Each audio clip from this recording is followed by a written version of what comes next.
Di balik kekuatan KKB Papua, sosok ini ungkap adanya dugaan tentara bayaran.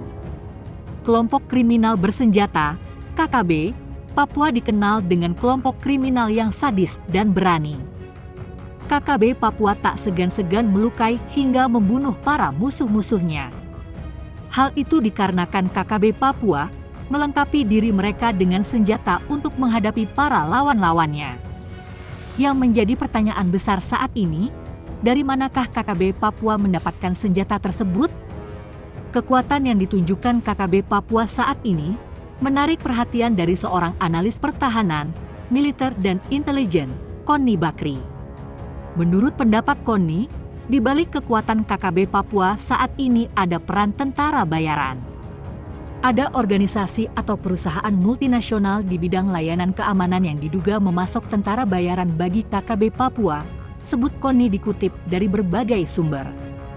Terkait organisasi atau perusahaan yang memberikan bantuan kepada KKB Papua tersebut, Konni pun tak segan-segan mengungkapkannya. Salah satu perusahaan keamanan yang diduga memasok tentara bayaran ke KKB adalah DN Corp. Tentara bayaran inilah yang melakukan penyerangan terhadap 36 personel Kopassus di distrik Mugimam Kabupaten Enduga lalu, hingga beberapa prajurit dinyatakan gugur, terangnya. Untuk diketahui, DN Corp diketahui merupakan perusahaan kontraktor militer swasta yang bermarkas di Reston, Virginia, Amerika Serikat. Perusahaan ini memiliki unit-unit usaha berkaitan dengan operasi bersenjata. Kemudian, ada lagi perusahaan Erinis. Ini merupakan perusahaan internasional bermarkas di Dubai, Uni Emirat Arab yang menyediakan layanan security dan bisa beroperasi di daerah rawan, paparnya. Erinis dikenal sebagai perusahaan yang kerap menawarkan kemampuannya untuk mengurangi risiko yang mungkin ditimbulkan. Ada lagi G4S, sebuah perusahaan keamanan global yang berbasis di London dan menyediakan layanan keamanan. Lanjutnya, khusus G4S, kata Konni, mempunyai 620.000 tentara yang berada di mana saja. Bayaran untuk tentara yang tergabung dalam G4S ini sangat mahal sekali. Selain 3 perusahaan penyedia tentara bayaran tadi, saya pikir ada juga dari TNI sendiri. Mereka ini tentunya TNI yang desersi dan lebih memilih bergabung dengan KKB Papua, tutupnya. Demi menutup celah KKB Papua dapat amunisi dari oknum prajurit TNI, Pangdam 17 Cendrawasih memberikan perintah tegas. Seperti diketahui, kasus jual beli senjata dan amunisi ilegal dari oknum TNI jadi sorotan Panglima TNI. Pasalnya, kasus di wilayah Papua semakin meningkat. Kasus oknum TNI menjual amunisi dan senjata kepada KKB Papua semakin bertambah beberapa tahun belakangan. Menindaklanjuti hal itu, Pangdam Cendrawasih Maijen TNI Muhammad Saleh Mustafa mengatakan bakal memperketat pengawasan penyalahgunaan senjata api dan amunisi yang digunakan oleh para prajurit. Hal ini penting dilakukan, dikarenakan pasca meningkatnya kasus penyalahgunaan senjata api dan amunisi oleh anggota TNI pada 2022, katanya di Jayapura, melansir dari Antara, Rabu, 17 Mei 2023. Menurut Saleh, pihaknya juga bakal menindak tegas setiap prajurit yang terlibat terkait penyalahgunaan senjata api dan amunisi. Meminta seluruh para komandan satuan yang bertugas di Bumi Cendrawasih untuk memperketat pengawasan keluar masuk senjata api dan amunisi terhadap prajurit TNI, ujarnya. Dia menjelaskan peningkatan kasus penyalahgunaan senjata api yang melibatkan masyarakat dan anggota TNI terjadi mulai Januari hingga Juli 2022 sehingga ada 22 kasus.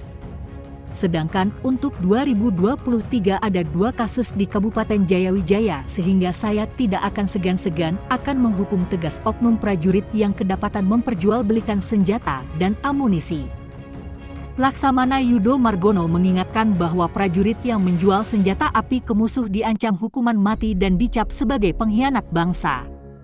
Hal itu ditegaskan Yudo saat memberikan pengarahan kepada aparat penegak hukum di lingkungan TNI di Aula Gatot Subroto, Mabes TNI, Cilangkap, Jakarta Timur, Rabu, 3 Mei 2023. Yudo mengatakan, perlu adanya pemahaman terhadap Surat Edaran Mahkamah Agung Nomor 5 Tahun 2021 tentang penjualan senjata atau amunisi kepada musuh.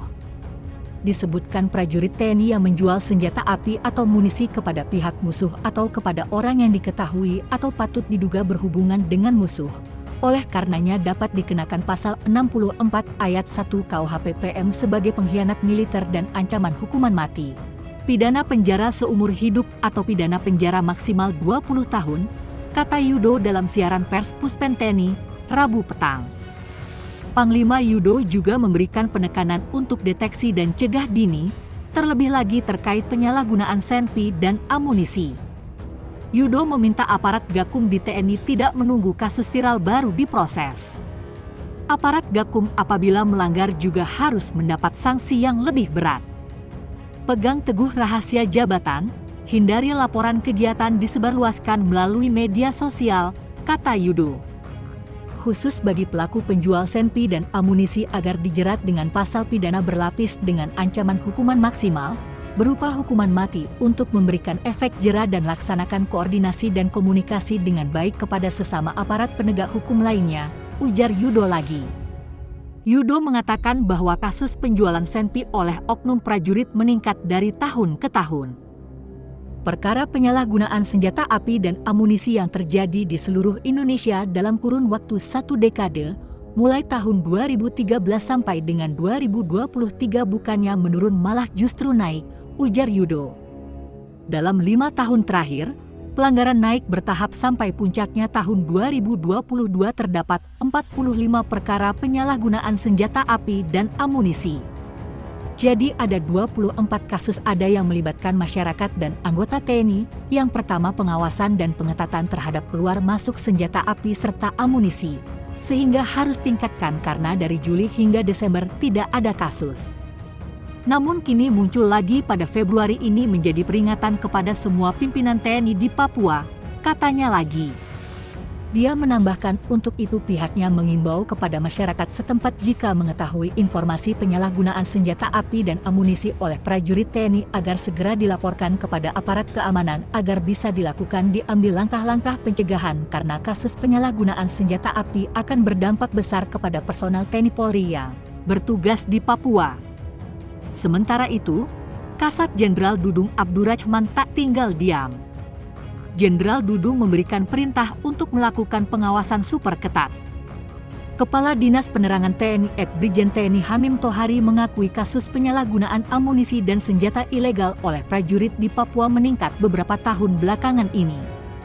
Untuk itu, kata dia, Kepala Staf Angkatan Darat, KSAD, Jenderal TNI Dudung Abdurrahman menekankan kepada seluruh komando satuan untuk melakukan pengawasan lebih ketat kepada para prajurit yang alam berangkat operasi ke Papua. Peningkatan kasus itu memang terjadi, dan Bapak KSAD menekankan kepada seluruh komando satuan yang akan berangkat tugas operasi untuk melakukan pengawasan yang lebih ketat lagi kepada prajuritnya agar tidak terulang lagi, kata Hamim usai Coffee Morning bersama awak media di Mabes TNI Jakarta Pusat. Sebelumnya, Panglima TNI Laksamana Yudo Margono melayangkan ancaman serius untuk oknum TNI pengkhianat negara yang terbukti menjual senjata kepada musuh. Ancaman tersebut dilayangkan Panglima TNI mengingat semakin meningkatnya kasus oknum TNI menjual senjata kepada pihak lain. Menurut Laksamana Yudo, kasus paling tinggi terjadi di Papua.